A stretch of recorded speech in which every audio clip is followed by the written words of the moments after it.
오늘 저는 피난처가 있습니까? 피난이 자랑인 사람, 이런 제목으로 함께 말씀을 나누겠습니다. 우리 한번 제목 읽어볼까요? 시작. 피난이 자랑인 사람. 그 참 희한한 자랑입니다. 당당하게 싸워야지 되지, 도망다닌다는 게 무슨 자랑입니까? 나 이번에도 도망갔어, 이게 무슨 자랑이 됩니까? 이번에도 싸워 이겼어, 이래야 자랑이 될 텐데, 나 이번에도 피했어, 아이고 이번에도 피했어, 이게 무슨 자랑입니까? 그런데 오늘 성경은 자기가 피했다는 걸 자랑하는데 하나님이 맞장구를 치시는 것입니다. 너 잘했다, 너 진짜 정말 잘했다. 이런. 오늘 우리는 피난이 자랑이란 사람으로 함께 말씀을 상고하겠습니다. 오늘 우리는 아마추어가 아니라 인생의 고수를 만납니다. 이래 살면 말이죠, 여러분 우리나라는 프로라는 말을, 프로페셔널이라는 말 안에는 돈, 이런 의미가 담겨져 있죠. 아마추어 야구 선수와 프로 선수는 우선 돈으로 차이 나는 게 틀림없습니다. 그렇지만 그 분야에 월등한, 뛰어난, 탁월한 이런 의미를 담고 있지 않습니까? 무슨 어설픈 것도 그 나름대로 미완성의 어떤 묘미가 없는 건 아니에요. 그렇지만 이 불완전하게 계속 진행되는 것은 그 사람도 힘들지만 주변 사람도 참 위태위태합니다.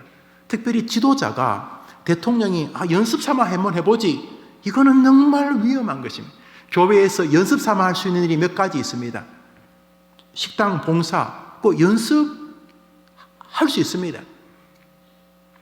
차량 봉사, 그게 고귀하지 않다는 게 아니라 연습할 수 있습니다. 그러나 연습하는 자리가 되기는 굉장히 위험한 자리가 있습니다. 우선 목사, 그냥 목회 연습으로 해보죠. 위험합니다. 그래서 부교육자들에게는 자기를 성숙시키고 담임 목사를 어시스트 한다는 두 가지 의미로서 연습하는 요소가 있지만, 그럼에도 불구하고 부교육자에게는 맡겨야 될 영적인 제한이 존재합니다. 한국교회는 대부분 다 맡기지만, 교사, 다른 일은 이렇게 연습이 되지만 한 생명을 다루는 교사는 이 연습이라는 것이 굉장히 위험한 영역입니다. 귀한 아이, 내 아이, 남의 아이, 하나님이 맡긴 아이를 연습으로 대할 수는 없는 것이니까 우리 조국교회의 문제가 바로 여기에 있습니다. 연습하는, 그래서 끊임없는 영적인 딜레마가 담임 목사와 교회의 지도자들에게 있어야 합니다. 이거 엄청난 일인데, 나도 연습이라는 것이 실수를 통해서 더 강화된다는 의미가 존재하지만, 어떤 것은 절대로 연습해서는 안 되는 게 있습니다. 그것으로 끝장나는 일들이 있는 것이죠. 오늘 이 사람은 믿음 생활, 특별히 고난, 인생에 다가오는 난제를 해결하는데 프로입니다. 아마추어가 아니라 프로페셔널한 사람. 자기도 든든하고 이 사람을 지켜보는 일가 친척들도 든든하고 무엇보다 하나님도 미소를 지을 만한 인생입니다. 이 사람이 우리에게 도움이 되는 것은 우리도 이 사람이 겪는 고난과 큰 차이가 없는 생을 살아간다는 것입니다. 이 사람이 1절에서 이렇게 말합니다. 하나님은 우리의 피난처시요 힘이시니. 첫 마디가 하나님을 사랑이 많으신 분, 자비로운 분, 그냥 내가 1을 기도하면 2를 주고 5를 기도하면 1000을 주시는 분, 이렇게 말하지 않고 하나님은 피난처라고 말하는 걸 보면 이 사람은 한두 번 피해 본 게 아닙니다. 문제가 생기면 그쪽으로 피하면 죽어. 문제가 생길 때는 이쪽으로 피해야 돼. 이런 걸 처음에야 아무데나 다 피하지만 나중에는 여기 피할 것이고 저기는 차라리 그냥 서 있는 게 낫다, 이렇게 피난처를 정확히 분별하지 않겠습니까? 이 사람은 하나님은 우리의 피난처라고 말하는데, 이게 나의 피난처를 넘어서 이 사람이 살아보면서 아주 주관적인 것을 객관화하고 있습니다.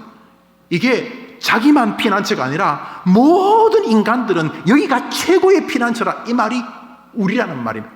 우리의 피난처. 이 사람은 인생의 난제를 만났을 때 문제를 해결하는 아주 프로페셔널한 사람입니다. 오늘 본문이 가르치는 것은 당연한 것입니다. 첫 번째 진리는 이것입니다. 한번 따라합시다. 프로는 해봅시다. 인생의 프로는 고난이 다가오는 것을 인정하고 심지어 존중하는 사람이다. 고난이 오면 막 죽잖아요. 고난이 우선 마음부터 죽어요. 그 따뜻한 마음이 다 사라지고 싸늘해져요, 마음이.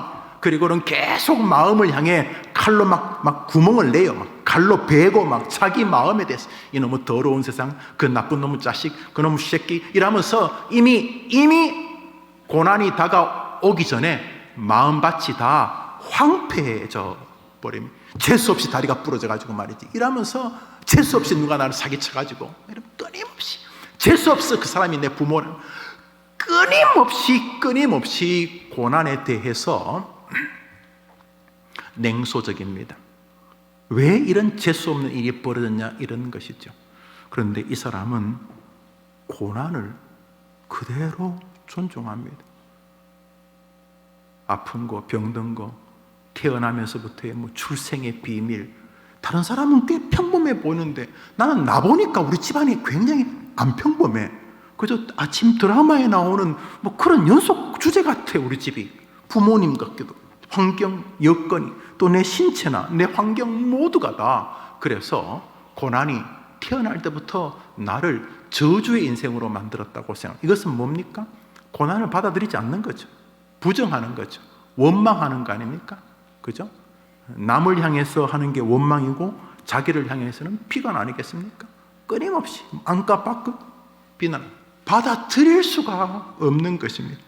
스스로 목숨을 끊는 극단적인 결정도 재미나 사는 겁니까? 심심해서 즐거워서 그럴 리가 없습니다. 이 고난이 받아들여지지가 않아요. 정서적인 정신적인 고난, 이게 꼭 무슨 몸이 아파서 돈이 없어서 죽는 건 아니에요. 건강하고도 벼슬 높고도 돈 많은 사람도 죽잖아요. 일단은 고난 받아들이기가 도저히 이놈의 꼴을 못 받아들이겠어요. 이놈의 꼴을. 그런데 이 프로는 말입니다, 자신에게 다가온 고난을 인정 넘어서 고난을 존중까지 합니다. 우리 1절을 읽읍시다. 시작. 하나님은 언제 하나님을 만났다고요? 환난 중에. 고난은 하나님 만나는 길이 열리잖아요. 생각해 보세요. 하나님 만나면 뭐가 안 되겠어요? 하나님이 인정할 만큼 이 사람을 대해주면 이거 끝나는 거 아니겠습니까? 벌써 정권이 바뀌었다고 줄 쫙 서두구만요. 보니까 오늘 어떤 분이 말하는데 대통령의 누구랑 사돈 팔촌네 옆집에 사는 사람하고 친구다 그러고 이러면서 벌써 연결되잖아요. 하물며 하나님하고 연결되는 게 뭐가? 환난이. 이 사람은 고난이 오면 힘들죠. 이 사람도 고난이 재밌긴 하겠어요. 애가 갑자기 사고 나면 부모가 아이고 신난다 그러겠어요. 기가 막히고 가슴이 철렁거리죠. 그런데 동시에 이 저자는 자신에게 고난이 다가오면 약간 묘한 희열 같은 것이 느껴집니다. 이번 고난에 하나님이 어떻게 또 은혜 주실까? 이번 고난에 하나님이 또 어떤 선물을 주실까? 이번 고난을 통해서 나를 좀 지어받긴 하겠지만 어차피 죽으라고 박는 건 아닐 테니까 이 몇 밤 꿀밤 뒤에 한 방 좀 쥐어박으신 다음에 빙그레 웃으시면서 호주머니에서 날 뭘 꺼내 주실까? 이 저자는 고난을 인정을 넘어 존중하고 있는 것을 보게 됩니다. 그러므로 이 사람은 자신에게 당하는 고난이 자신을 저주나 하나님으로부터 떨어지게 하는 것이라고 받아들이지 않습니다. 이 사람은 자신의 고난은 어떤 면에서 자신의 실상과 한계, 그래서 하나님을 의존하는 길이라고 믿는 것이 맞습니다. 좀 얻어 터져야지 교만하지 낮아지지 않습니까? 안 그렇습니까? 목사가 계속 사람들이 와 그러면 되겠습니까? 그 인간이 엎어지고 미어치고 마음이 아프면 몸이 아프고 뭐라도 흔드시니까 목사가 그래도 기도하고 그러는 거지 으쌰 그러면 되겠냐 말이죠. 여러분은 되겠습니까? 그거 되겠냐 말이죠. 선줄로 생각한 자는 넘어질까 주의하라 그랬는데 오늘 성경의 이 저자는 자신에게 당하는 고난은 무언가 알지 못하지만 뜻이 있다. 하나님께서 자신에게 큰 도움의 손길을 내미는 수순일 수 있다, 이런 생각을 하고 있습니다. 그러니까 뭐 잘 될 때도 고맙지만 뭔가 좀 이렇게 막힐 때 그냥 남들처럼 나자빠지지 않고, 이 저자의 마음은 약간 이렇게 탁 문이 탁 닫히면, 문이 열릴 때 오는 즐거움이 있지요. 그러나 문이 탁 닫히면 금방 무슨 생각을 하냐면 뭐가 있을까 뒤에, 개봉박두, 하나님이 뭘 주실까 하는 이 묘한 하나님에 대한 스릴까지 이 사람이 느끼고 있는 것을 보게 됩니다. 뭐를요? 고난, 환난 말입니다. 그러면서 이 사람은 인생에 다가오는 고난이 결코 나쁘다고 생각하지 않습니다. 사실 그래요. 몸이 좀 이상하면 아픈 게 좋아요. 뒤에 설명하겠지만 강영우 박사, 이름이 영우라서 특별히 제가 더 좋아하는데 웃지도 않죠, 우리 청년들이. 어른들은 웃어요. 여러분들이 얼마나 완악하냐면 여러분 안 웃잖아요. 그것도 크게 또 웃는 거 보면 실성한 것 같은데, 여튼간에 이 강영우 박사님이 췌장암 말기를 선고받습니다. 아들 중에 하나가 미국 워싱턴에서 가장 유명한 미국의 10인 가운데 한 명이 되었어요. 아들이 미국 워싱턴 10인의 유명 의사 중에 한 명이 자기 아들이. 그런데도 불구하고 약간 좀 이상해서 병 왔더니 췌장암 말기라는 소식을 들었어요. 그리고 선고를 받은 지 며칠 만에 돌아가시죠. 물론 선고를 받자 모든 치료를 멈추겠다고 그리고 하실 말씀이, 나는 이 땅에서 과분한 하나님의 은혜를 입었습니다. 나는 이 땅에서 너무나 과분한 사람들의 사랑을 받았다고 말하면서 남은 기간 동안 자신에게 은혜를 주셨던, 자기가 마음에 비쳤다는 사람들에게 쭉 편지를 남기시죠. 인터넷이나 책 보면 강영호 박사님이 임종 직전에 그 며칠 동안 남긴 글들이 쭉 있습니다. 쭉 있는데, 여튼간에 이분 좀 살아계시면 우리가 좀 우리 요셉 총무 아이들에게도 좀 만나게 해드리고 막 그러고 싶은데 이제 하늘나라 가셨죠.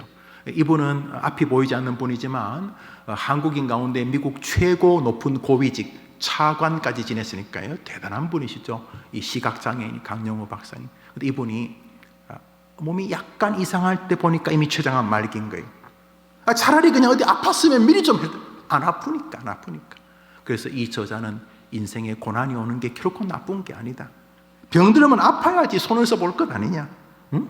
하나님께서 고난을 주시는 것은 더 복되게 하기 위해서 도약시키려고 한번 꽉 누르는 것일 수도 있지만, 잘못해가지고 이놈의 자식아, 예비야 이놈의 자식아 하고 쥐어박는 것은 자기 아들까지 우리를 위해서 주시는 그 사랑의 하나님이 죽이려고 쥐어박는 게 아니지 않습니까?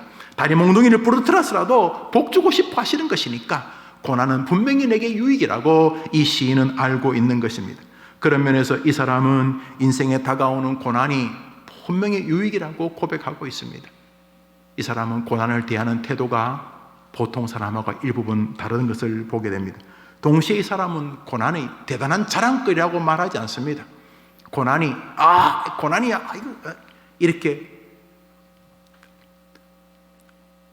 안과 밖이 다르게 속은 죽겠는데 겉으로는 막 별것 아니야 이러지도 않습니다. 이 사람은 정확히 고난이 자신에게 피난 가야 될 만큼 힘들다고 말합니다. 여러분, 유치원 애가 나한테 협박하면 내가 피난 가겠습니까?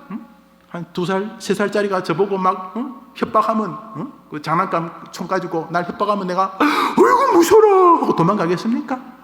피난 간다는 말은 센 것을 인정하고 그 나를 피난 가게 하는 대상보다 약하다는 것을 존중하는 것입니다. 이 사람은 가난을 별거 아니에요 이렇게 말하지 않습니다. 이 사람은 회사에서 떨어지는 취업의 낙방을 별거 아니야 이렇게 말하지 않습니다. 이 사람은 가족의 분쟁을, 고통을, 육신의 한계를, 질병을 별것 아니야, 가난을 별것 아니야 이렇게 말하지 않습니다. 이게 보통 생각하지 않다, 이거 내가 도망가야 된다, 이거 피나는 가야 된다, 굉장히 그것을 그대로 인정합니다. 벌써 이중적이죠. 고난이 오면 고난은 하나님의 도움을 만날 수 있는 매개체다, 약간 스릴을 가지기는 하는데 동시에 고난 그 자체를 이 사람은 정말로 인정합니다. 그러니 도망가는 거 아닙니까? 피난이 뭡니까? 도망가는 거 아닙니까? 우리 7절을 읽습니다. 읽읍시다. 시작. 만군의 여호와께서, 야곱의 하나님은, 이 사람은 자기 선배들도 힘들 때마다 피했다고 말하고 자기도 힘들 때마다 피할 만큼 우리 믿음의 조상 아브라함, 야곱도 피했는데 나 같은 게 뭐 어떻게 이기겠냐? 이 사람은 그 적들의 세력을 존중합니다. 가난 센 겁니다, 여러분. 질병 그 센 겁니다. 늙음 그 직시하면 그 대단한 힘입니다. 아픔, 괴로움, 인간관계 다 하나하나가 난공불락의 적들입니다. 피해야 될 만큼 위력이 있습니다. 그는 자신의 생에 피난처가 필요하다고 인정하고 있습니다. 그러니까 정리하면 피난 가야 될 만큼 어려움이 다가오는 것은 내가 하나님의 도움을 만날 수 있는 촉매제다. 그런 의미에서는 분명히 의미가 있다. 그러나 이거 정면으로 맞다가는 죽는다. 그러기 위해서 나는 피해야 된다. 여기까지가 이 고수의 정신세계였다는 것입니다. 여러분 어떻습니까? 아예 그냥 깔려 죽어버렸습니까? 아니면 애서 술 마시고 문제는 그대로인데 가급적인 문제를 잊으려고 회피합니까? 어떻습니까? 여러분은 무조건 싸워 이기는 것이 신앙이라고 생각하십니까? 됩니까? 이 사람은 인생에 흔들리는 영역을 존중합니다. 문제는 그 모든 피단은 내가 이기기는 거의 불가능하지만 내가 피하는 하나님은 이길 수 있는 줄 믿습니다. 라는 게 이 사람의 정신세계였습니다.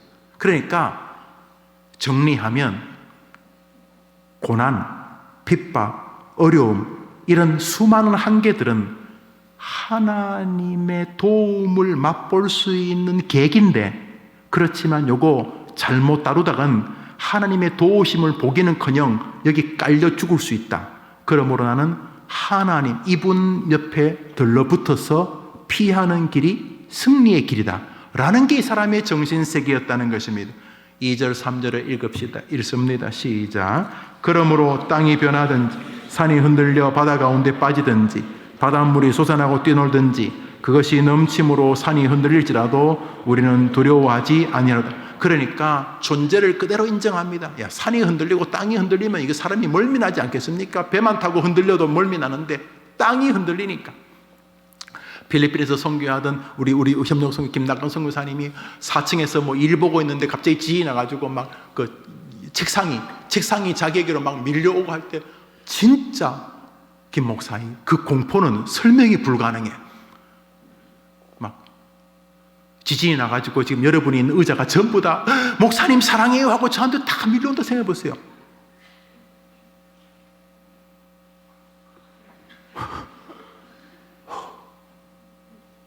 저 위층에 있는 의자들이 영우야 사랑한다 하고 막 넘어온다 생각해 보세요. 와, 이거 뭐 상상을 초월할 것입니다. 무시무시할 것입니다. 그런데 이 사람은 그것이 그렇게 세도 내가 피할 하나님이 더 센 줄 믿습니다. 라고 하는 이 정신세계를 계속 견지하려고 노력했다 하는 것입니다. 그는 이렇게 말합니다. 하나님이 우리의 피난처다. 하나님이 우리의 힘이다. 이 모든 것들은 하나님에 대한 전적인 신뢰 안에서만 노래할 수 있는 것입니다. 고난 중에 있습니까? 우리 청년들, 우리 성도님들 고난이 느껴지기 시작합니까? 인지되기 시작합니까? 고난이 다가올 것 같습니까? 여러분 앞에 무슨 고난이 있든지 사랑하는 여러분, 하나님에게는 길이 있는 줄 고백하시기를 바랍니다.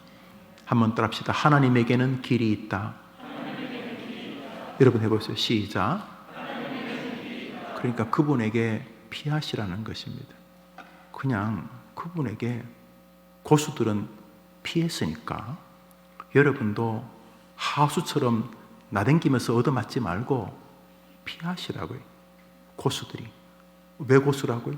하나님이 너무 좋으니까 성경이 되게 하신 거잖아요. 맞다는 거예요.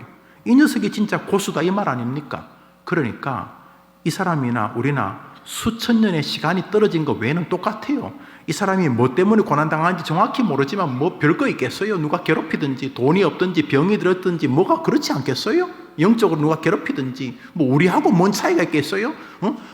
기도하면 하늘에 열리고 비가 오고 비가 그치는 엘리야도 우리와 똑같다고 그랬는데, 우리와 성정이 우리와 똑같은 이 피지컬을 가졌다고 하셨는데, 하물며 이 시편 46편 기자가 뭐 대단한 사람이라고. 이 사람 겪는 고난이나 우리 겪는 고난이나 거의 비슷하죠. 뭐 그때는 집신 신고 다니고 우리는 지금 현재는 운동화 신고 다니는 차이 정도뿐이지 똑같죠. 인간이만 똑같겠어요.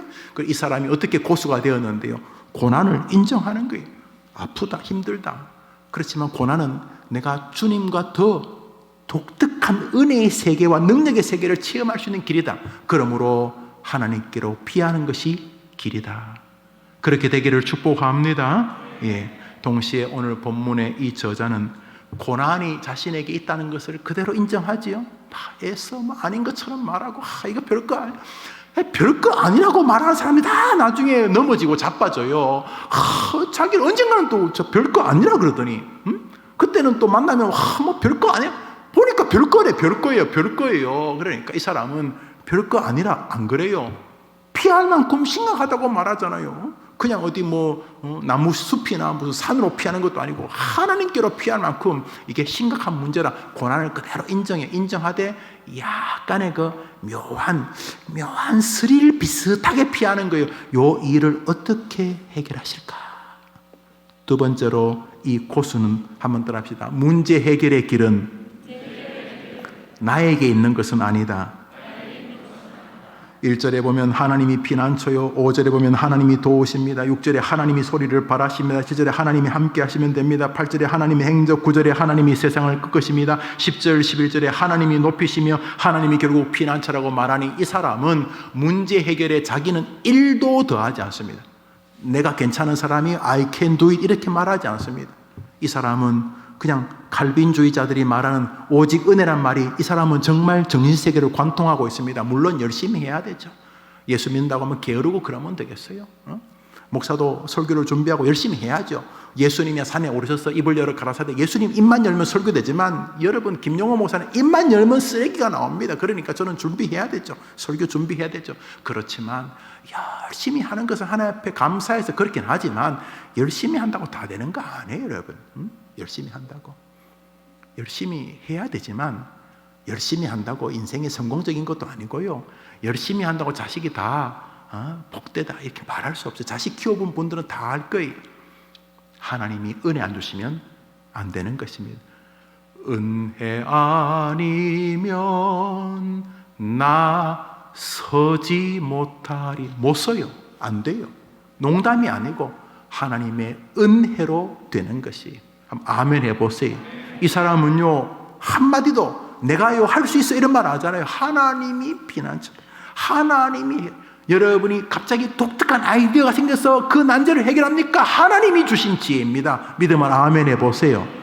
여러분 살면서 독특한 사람 만났어, 문제 그 사람 하나님이 보내주신 거예요. 할렐루야. 그러니까 기조가요, 이 사람은요, 이 하나님 좋아할 만한 사람이, 하나님 챙겨주셔야 됩니다. 하나님 내가 열심히 하겠는데 하나님 하나님 챙겨주셔야 돼요. 오늘 하루도. 이렇게 이 사람은 자신에게 문제 해결의 길이 있다고 1도 안 믿어요.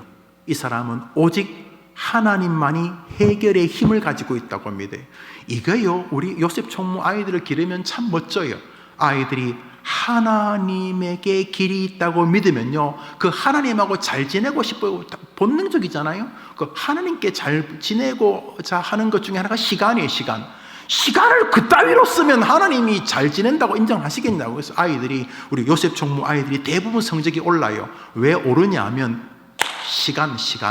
시간의 주인이 누구냐. 시간의 주인이, 그러니까 공부 열심히 하자 이런 걸 떠나서 시간의 주인을 내가 인정하느냐, 지금 다 똑같이 연결되겠죠?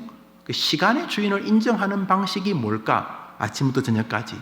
그래서 생각, 사고, 말하는 것까지. 그래서 당연히 학생이라고 하는 직업, 초등학교, 중학생이라는 직업이죠. 학생이 직업이죠. 그 학생이란 직업에게 하나님이 뭘 원하실까? 이렇게 생각할 때 아이들이 공부하는 일도 하나님을 기쁘시게 하는 일이구나 하는 자기 마음의 동의가 딱 서면 1000년 동안 부모님이 공부하라는 잔소리보다 훨씬 더 강하게, 그리고 믿음의 멘토들이 조금만 도와주면 공부하는 일을 마지 못해서가 아니라 소명적 사역으로 받아들여서 공부하는 일을 남 속이면서 부모님 볼 때는 공부하는 것처럼 하고 안 볼 때는 안 하는 것처럼 하는 삶을 졸업하게 되는 것이죠. 직장인도 마찬가지죠. 왜 돈을 벌고 경제생활을 해야 되는가? 두만강 프로젝트를 한번 같이 갔다 오면 청년들이 눈물을 글썽거리며 목사님, 저 서울 가면 열심히 돈 벌 거예요. 뭐 개나 소나 돈 번다는 얘기 다 하지만은 두만강 프로젝트를 끝날 때쯤 그 청년이 하는 말을 우리 모두가 감격스럽게 듣습니다. 왜냐하면 무엇 때문에 돈 벌어야 할지를 인지했기 때문입니다. 수많은 선교사님들이 건너와서 자기를 도우라는 말을 말없이 하는 것을 보게 됩니다. 그래서 아이들이 내가 직접 못 오면은 선교사님을 도와야 되겠다. 그러면서 직장 생활을 다시 보게 됩니다. 남 눈치나 보고 사장님이 볼 때는 열심히 일하고 사장님이 안 볼 때는 태만한 직장 생활은 불가능합니다. 하나님의 은혜를 아는 사람들은, 그리고 그 모든 것들이 하나님의 은혜인 것을 고백하게 되는 것입니다. 그런 면에서 이 사람은 문제 해결을 자신에게 두지 않습니다. 사람에게, 자기 사람에게. 동시에 오늘 이 시인을 봐도 물론 하나님이 사람을 통해 도우시겠죠. 그렇지만 1절부터 마지막 절까지 어떤 절에도 사람이 힘이라고 말하지 않습니다. 한번 들읍시다. 나의 피난처는, 나의 도움은, 나의 힘은 하나님이십니다. 여러분 늘 하는 말 아닙니까? 여러분도 이 사람처럼 하면 이 사람처럼 성경 기록자의 지위를 주실 것입니다. 왜? 하나님 동일한 분이시니까. 그런 면에서 오늘부터 여러분에 대해서 자긍심을 버릴 필요는 없어요. 그러나 해결자라는 생각은 제발 내려놓아야 돼요. 해결 안 돼요, 여러분. 부부싸움도 해결될 것 같아요. 자식하고 해결이 될 것 같아요. 등록금 주면 해결될 것 같아요. 밥 사주면 해결될 것 같아요. 세상이 그렇게 해결될 것 같아요. 최선을 다하시되 해결자는 하나님이라고 믿게 되기를 바랍니다. 우리 다 믿잖아요. 그걸 이 사람은 정말 그렇게 살았습니다. 하나님의 반대편에 누가 있냐면 바로 여러분 자신과 사람이 있어요. 사람을 자꾸 신뢰하고 사람을 믿고 사람을 의지할수록 하나님에 대한 믿음이 자꾸 줄어드는 거 아십니까? 한번 답시다. 사람은 절대로 결단코 믿음의 대상이 아니다. 오직 사람은 사랑의 대상이다. 헷갈리면 안 돼요. 사람은 사랑의 대상이고 하나님도 사랑의 대상이고 하나님은 믿음의 대상이고 사랑의 대상이지만 사람은 믿음의 대상이 아닙니다.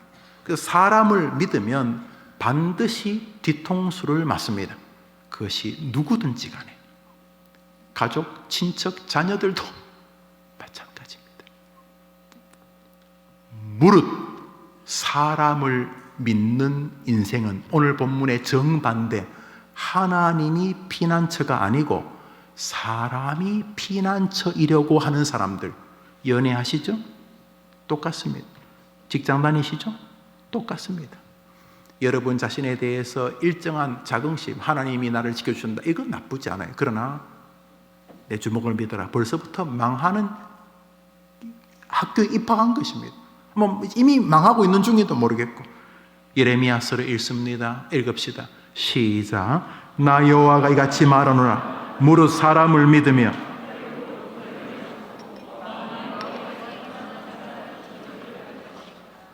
어떤 사람이 저주를 받는다고요? 무릇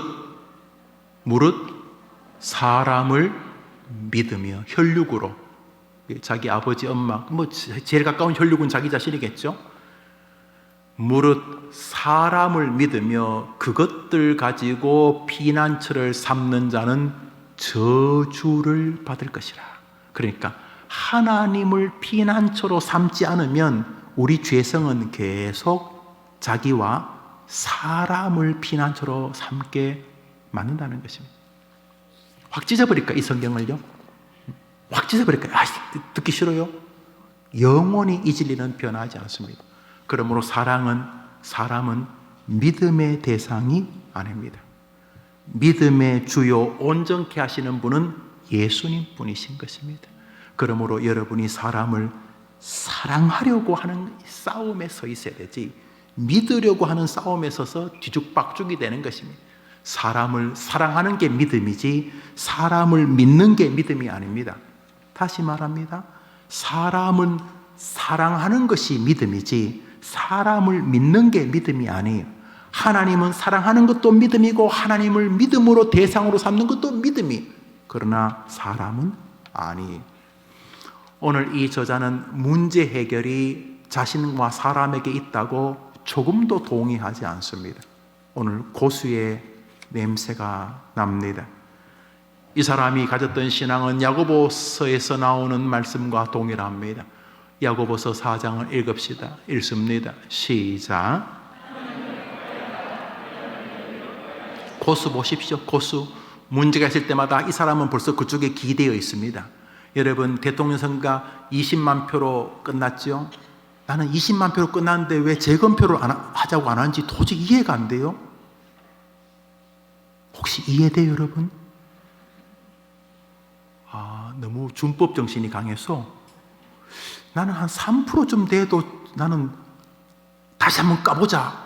왜냐하면 그 무효표가 24만 표보다 더 많거든요. 30몇만 표니까. 아깝지 않아요? 한번 까보고 싶은데. 여러분들도 뭐 아닌가 보다. 나는 이재명 씨가 밤에 한 번 더 재검표 하자고 할 것 같았는데, 너무 준법 정신이 강해서 좀 놀라운데, 여튼 간에, 뭔 소리 하려고 그랬는지 모르겠는데, 여튼 간에, 이 사람은 사람에 대한 신뢰가 거의 제로입니다. 이 사람은. 그렇다고 이 사람이 뭐 아주 냉혈 인간이라 보진 않겠죠, 여러분. 이 사람도 뭔가 온기가 있어요. 시적이기도 하고, 뭐 파도가, 풍랑이, 산이 뭐 이렇게 벌써 시적이잖아요. 사람이 시적이. 시인들이 사람이 따뜻하잖아요, 그죠? 물론 뭐 안 따뜻한 시인도 있긴 하겠습니다만 좀 따뜻해요. 그렇지만 이 사람은 사람에 대한 신뢰는 제로입니다. 여기는 자기 자신도 포함되어 있겠죠. 무릇 사람을 믿으며 무릇 혈육으로 뭔가 있을 것처럼 하는 사람은 나 여호와가 내 이름을 걸고 평생 따라다니며 저주하겠다. 저주를 받고 계신 분 많을 거예요. 우리 모두에게. 그렇죠? 그런 면에서 사람을 빨리 믿음의 대상에서 사랑의 대상으로 치환해야 돼요. 바꿔야 돼요. 사람은 절대 않고 믿음의 대상이 아니기 때문에 이 사람은 사람을 믿음의 대상으로 보지 않습니다. 이 사람은 가까이 하고자 하는 하나님이십니다. 문제가 있을 때마다 이 사람은 하나님 쪽으로 몸을 움직여요. 벌써 정권이 싹 바뀌니까요. 벌써 피부로 이 바뀐 정권 쪽으로 사람들이 줄 서고 있다는 게 막 느껴져요. 막 그쪽으로 달려가는 느낌이 막 들어요. 제 느낌에. 이 참 정권이라는 게 참 비장해서 갑자기 막 바뀌는 것 같아요. 줄 서자고 막 그러는 것 같은데 여기 진짜 줄이 있습니다. 하나님이십니다. 우리 전문 한번 더 읽읍시다. 시작. 사랑하는 여러분, 여러분이 하나님을 가까이 하는 방법이 무엇이든 상관이 없습니다. 여러분 생각에 이게 하나님을 가까이 하는 것이라고 생각하면 뭐라도 행하십시오. 어차피 우리의 수라는 게 잔수기 때문에 하나님을 설득시킬 수는 없어요. 그러나 우리의 마음이 진심이기만 하면 여러분이 찬양하는 것이 하나님께 가까이 하는 길이라고 생각하면 찬양하시고 예배 나오는 게 가까이 하는 것이라고 생각하면 조금 더 예배하십시오. 헌금하는 게 하나님과 더 가까운 것이라면 더 헌금도 하시고 여러분간에 여러분 생각에 하나님께 가까이 하는 길이라고 생각되는 그 무엇이 있으면 그 일을 행하십시오. 어차피 하나님이 마음을 보시니까 그 일은 귀한 것입니다. 그런데 오늘 이 시인이 하나님을 가까이 한다고 하나님을 나의 피난처로 삼는다고 했는데 하나님을 피난처로 삼는 결정적인 것이 무엇인가? 마지막으로 오늘 저는 이 본문의 첫 번째로 이 사람은 고난을 그대로 존중한다고 말씀을 드렸고 이 사람은 문제가 해결되는 것은 자기나 사람에게 있지 않다고 믿었다는 거죠. 하나님이 피난처다, 해결자다. 마지막으로 이 사람은 그러면 하나님을 피난처로 삼는 방법이 뭐냐? 저는 여러분에게 여러분이 그렇게 생각하는 건 뭐라도 다 가능하다 그랬지 않습니까? 나는 이 말씀 읽는 게 하나님을 피난처. 그럼 더 말씀을 많이 읽으시고 저는 예배 드리고 설교 듣는 게 하나님 가까이 하는 것. 그러면 좀 더 예배를 즐거워하시고 더 많이 말씀에 귀를 기울이십시오. 그 외 여러분이 생각하고 있는 여러분 나름대로의 하나님을 가까이 하는 방법들을 그대로 진행하십시오. 그게 진심이게만 하면 하나님은 여러분의 진심을 보실 것입니다. 그러나 이 시인은 하나님을 가까이 하는 방법이 이거라고 믿은 것 같습니다. 여러분 시편이 뭔 줄 아십니까? 시편은 뭐죠? 기도문입니다. 시편은 기도문입니다. 시편 62편 8절을 보겠습니다. 시편 62편 8절입니다. 시편 62편 8절 읽읍시다. 시작.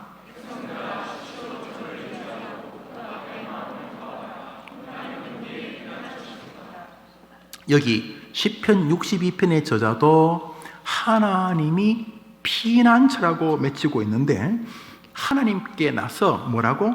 너 하나님 앞에 마음을 토하라. 하나님 앞에 절규하라. 하나님께 부르짖어라. 하나님은 우리의 피난처라고 말하는 시편 기자의 하나님을 피난처로 삼는 가장 두드러진 증상은 기도였습니다. 기도. 시편 46편 자체가 기도문입니다. 시편 자체가 여러분 영어로 보면 기도문 시편 운율로 써져 있는 것을 보실 것입니다. 선지서나 잠언서 같은 내용이 아닙니다. 시편은 시입니다. 동시에 시편은 기도문입니다. 그러므로 하나님께 피하는 가장 구체적인 방법은 진심을 담아 하나님께 기도하는 삶을 사는 것입니다. 그러므로 고난이 오는데도 새벽에 기도하지 않는다? 고난 아닌 거 확실합니다. 고난이 왔는데 그렇게 죄송하지만 퍼질러 잘 수 없습니다. 불가능합니다. 고난이 왔는데도 기도하지 않는다면 어딘가 마취된 것입니다. 마취. 아파야 되는데 안 아픈 것입니다. 그죠? 그런 면에서 기도는 물론 목사도 보고 성도들도 봅니다. 그러나 최종적인 기도는 하나님과 여러분 둘 사이입니다. 이 개혁교회는 여러분과 하나님 사이에 목사가 끼어들지 않습니다. 가톨릭은 신부가 끼어들잖아요. 아니요. 조언과 도움을 줄지 모르지만 여러분의 기도가 예수님의 이름으로 직접 지성소를 뚫고 휘장을 뚫고 직접 나아가는 것입니다. 그러므로 청년들이 기도하면 하나님이 시편 46편의 은혜를 여러분에게 줄 줄 믿으시기를 바랍니다. 강영호 박사가 어릴 때 실명했습니다. 불과 2년 사이에 엄마, 아빠, 누나가 다 죽습니다. 완전히 기가 막힌 인생이 되었습니다. 몇 번이고 스스로 목숨을 끊으려고 하다가 서근옥이라고 하는 연상의 대학생을 만납니다. 고등학생과 대학생이었는데 이렇게 서로 섬기다가 사랑을 하게 되었고 서근옥 여사를 통해서 예수를 믿게 되고 그 이후로 인생 자체가 바뀌어집니다. 평생을 살면서 멋진 인생을 살지 않습니까? 이 강영호 박사가 사람들 만날 때마다 우리 노회에도 여러 번 오셨는데 또 제가 직접 설교도 듣기도 했는데 간증도 들었는데 이 강영호 박사가 미국 백악관에 차관 보육하라니까 바쁘지만 국내에 와서 시간이 나오면 조그만 교회든 큰 교회든 가서 자신이 만난 예수님을 정말 간절하게 소개하는 모습을 보았습니다. 핵심은 그것입니다. 내가 하나님을 안 만났더라면 내 인생은 절망이었을 것입니다. 내용은 똑같습니다. 하나님을 피난처로 삼는 사람은 복되는 줄 믿습니다. 여러분 시편 기자는 그렇고 강령은 그렇고 여러분은 안 그러면 하나님이 정말로 이상한 거죠. 걱정하지 마십시오. 그런 면에서 다시금 점검해 볼까요? 설교를 마무리하면서 우리 점검은 이것입니다. 고난을 인정하는 것입니다. 고난을 인정 안 하니까 그렇게 원망하고 그렇게 불평하고 완전히 시간줄, 정신줄을 다 놓고 이거는 삶이 아닙니다. 이거는 거의 짐승같이 아침부터 저녁까지 시간을 보내는 것은 잘못된 것입니다. 고난을 이상하게 회피하는 것도 잘못된 것입니다. 고난을 인정하십시오. 이 시인은 고난을 인정하잖아요. 피할 만큼 아프다고 말하잖아요. 동시에 이 사람은 고난 배후에 하나님 만날 수 있는 어떤 끈이 있다는 묘한 생각을 가지고 있습니다. 두 번째로 이 사람은 고난이 왔을 때 절대로 사람은 해결자가 아니라 하나님이 사람을 통해 해결하신다 할지라도 그 사람을 조정하시는 분은 하나님이시다. 무릇 사람을 믿고 사람으로 그 권력을 삼으려고 하는 자는 하나님을 해결자로 믿지 않기 때문에 내가 저주를 줄 것이라고 했으니 여러분 해결이 안 되겠지만 되는 것처럼 보여도 그 저주입니다.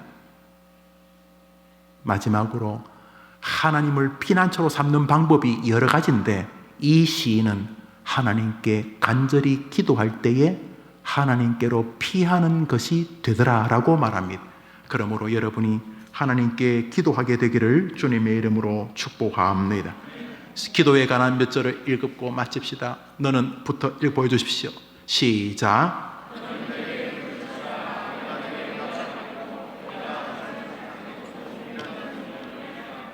구하라, 그리하면 입을 크게 열라. 쉬지 말고. 앞에 있는 것은 예레미야 쓰고 뒤에서는 신약 성경입니다. 구약 성경, 신약 성경이 다 기도에 대해서는 조금도 차이점을 두지 않습니다. 바울은 쉬지 말고 기도하라 그랬습니다. 베드로와 요한은 성전에 기도하러 올라가다가 지체 장애자를 고쳤습니다. 그들도 기도의 삶을 살았고 예수님도 기도 없이 못 사셨었습니까? 아침마다 제 아들이 뭐 했습니까? 예수님 찾으러 다녔습니다. 새벽에 기도하러 갔으니까 늦은 밤에 기도. 예수님이 습관을 쫓아 기도. 주님의 기도는 습관이 있었습니다. 새벽 기도 길손주 장로님이 만든 게 아니라 예수님이 만드신 것입니다. 저 예레미야 보십시오. 너는 내게 부르짖으라. 예레미야를 통해 말씀하시는 거예요. 히스기야가 아수르 군대 18만 5천명 어떻게 무찔렀습니까? 기도로.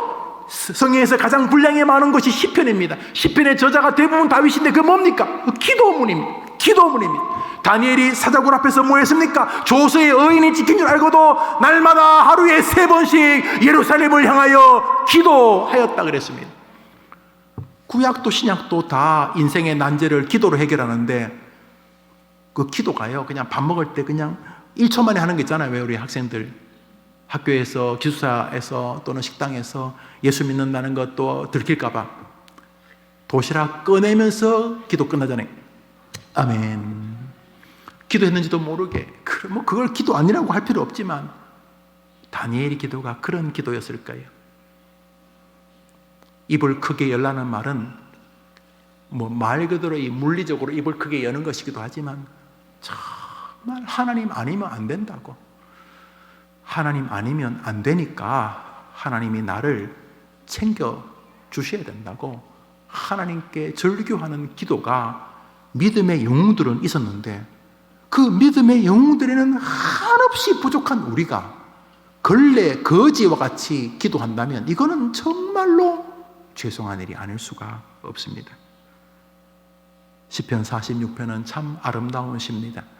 종교개혁자 루터가 종교에 가다가 뭐 가톨릭이 괴롭히고 또 같이 있는 사람들이 또 고자질하고 해서 루터가 좀 힘들 때 친구였던 멜랑톤이 그랬다면 여보게 힘내시게 우리에게 시편 46편이 있지 않는가 이렇게 말했다고 합니다. 46편은 우리를 격려하는 시임에 틀림이 없습니다. 루터 우리에게 시편 46편이 있지 않는가. 이번 한 주간 고난이 힘들다. 주여 힘들죠. 하고 싶은 일은 있는데 할 수 있는 역량은 부족한 젊은이들 우리 다 힘들잖아요. 그게 젊은이의 특권입니다. 꿈은 있는데 실현은 지금 불가능해 보이고 현실과 이상이 너무 거리가 넓어 보이고 이게 희망일 수 있어요. 왜요? 이 거리, 이 한계를 하나님이 메우실 수 있기 때문입니다. 할렐루야. 이번 한 주간 여러분의 하나님을 고백하게 되고 여러분이 만난 하나님을 기꺼이 친구들에게 이 하나님은 나만의 하나님이 아니고 너의 하나님도 된다고 이 시인처럼 우리의 하나님이라고 말할 수 있는 간증이 있는 한 주가 되기를 축복합니다. 우리 성도님들 늙어가고 병드는 게 만만치 않지요. 괜찮아요. 왜 괜찮냐 하면 고난에는 뜻이 있기 때문이에요. 괜찮아요. 왜 괜찮냐면 자기 아들까지 우리에 대한 사랑에 빠졌어. 우리를 향한 사랑에 빠지셨어. 자기 아들까지 죽이시는 진짜 우리보다 우리를 더 사랑하시는 하나님이 전능자시고 옆에 계시기 때문인 거죠. 또 괜찮아. 왜요? 이 시편 46편의 기자가 했던 방식으로 하면은 도와주시던 하나님이 지금 우리 하나님이시기 때문인 것입니다. 이번 한 주간 여러분이 성경 해석자가 되어서 시편 46편을 10번, 20번 읽는 동안 피난처이신 주님 의지하는 용맹한 한 주간 여러분 인생 되기를 축원합니다. 할렐루야. 우리 찬송할까요? 선한 능력으로 한번 찬송하고 제가 축도함으로 예배를 마칩시다.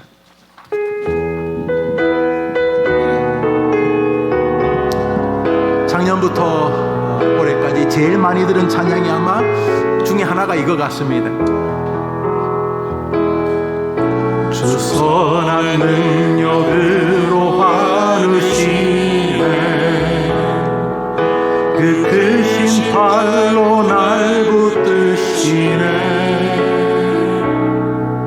절망 속에도 흔들리지 않고 사랑하는 주 얼굴 선한 능력으로 일어서리.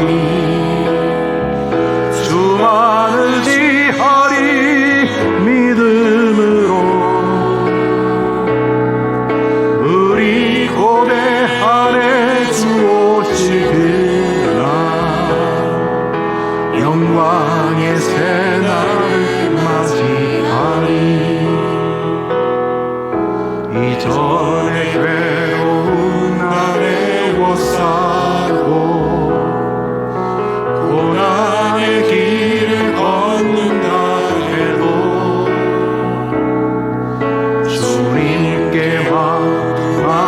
맡기우리여. 주님이 피난처니까 당연히 우리가 이기겠죠. 그분보다 더 센 분이 없으니까. 선한 능력으로 일어서리. 주만을 지하리 믿음으로. 우리 고대 안에 주 오실 그날 영광의 새날을 맞이하리. 주님이 마신 고난의 쓴잔을 우리도 감사하며 받으리. 주님의 남은 고난 채워가며 예수와 복음 위에 살리라. 선한 능력으로 일어서리. 주만을 지하리 믿음으로.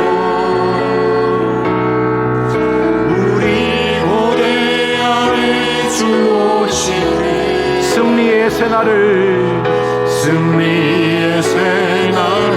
맞이하리. 1절만 한번 우리 부릅시다.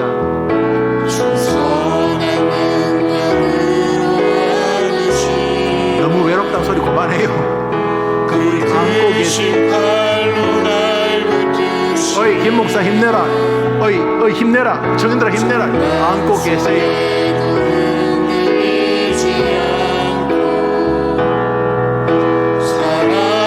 주님 품에 안겨서 얼굴과 얼굴을 맞이하도록 주님 품에 피하세요. 선한 능력으로 일어서리. 주님께로 딴 데로 말고 주님께로 믿음으로.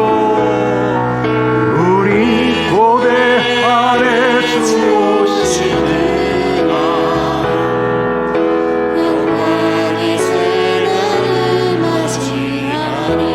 우리 피아노 없이 해봅시다. 주 선한 능력으로 안으시네. 그 크신 발로 날 붙드시네. 절망 속에도 일어서요. 포기하지 말고 사랑하는 주 얼굴 구하리. 믿고 선한 능력으로 일어서리. 주만 의지하리 믿음으로. 우리 고대 안에 주 오실 그날 영광의 새날을 맞이하리. 이번 주간 예수님 손 꽉 붙잡고 힘들면 피하고 그렇게 승리하게 되기를 축복합니다. 여러분의 예배, 여러분의 성경을 대하는 태도, 여러분의 기도하는 것을 하나님은 자신에게 피하는 것으로 인정해 주실 것입니다.